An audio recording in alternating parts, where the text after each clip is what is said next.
Moi, je m'appelle Alexandre. C'est quand j'étais plus jeune, j'ai eu des problèmes, des petits problèmes d'apprentissage. Je touche à tout, puis je fais du ménage, du balai, je place le stock, je fais un petit peu tout.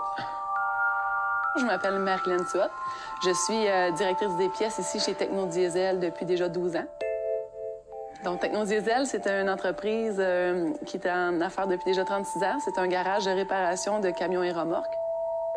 Je m'appelle Chantal Toupin, je suis agente d'intégration en emploi au service spécialisé de main-d'œuvre SR2. Je m'occupe du volet maintien en emploi au niveau, plus particulièrement, du contrat d'intégration au travail, qui est une mesure d'aide financière d'Emploi Québec. Alexandre est arrivé chez SR2 en 2010. Nous l'avons aidé à intégrer l'emploi chez Technodiesel suite à une approche que nous avons faite auprès de l'entreprise.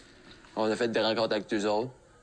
Et ils me parlaient de quel métier que j'aimais, quel métier que j'aimais pas. Puis avec ça, ben ils ont fait un suivi, puis ça a donné que je suis rendu ici.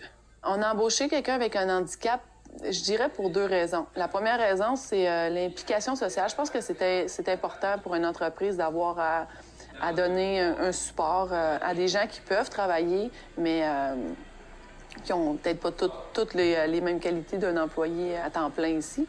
L'autre raison, c'est qu'il y a des tâches à faire dans l'entreprise qui sont à moins valeur ajoutée à rajouter dans la liste des tâches des gens ici à l'interne.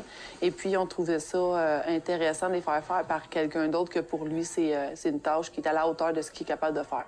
Alors, une entreprise qui ouvre ses portes aux personnes handicapées, manifeste et encourage l'ouverture à la différence.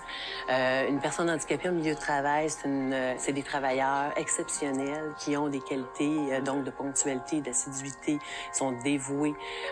Donc, c'est des travailleurs qui sont vraiment très motivés par l'emploi qu'ils occupent. J'apporte ici que c'est toujours propre ici partout. Je fais le ménage tout le temps. C'est plus comme avant, c'est plus propre qu'avant. Donc, les inquiétudes qu'on avait au départ pour l'embauche à Alexandre, c'était directement relié avec l'équipe. L'équipe de travail, on avait des expériences dans le passé et puis on voulait pas que...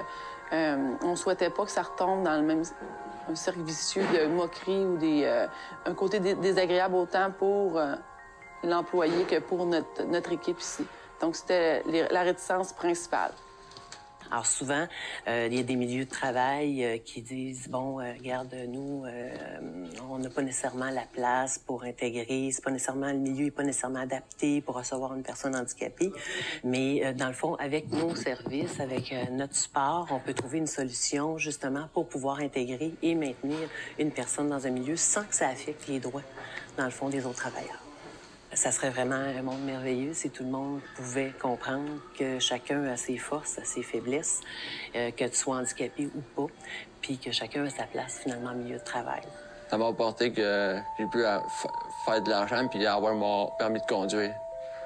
Avec ça, j'ai pu payer mon permis de conduire puis m'acheter mon char. Hyundai Accent GL 2013.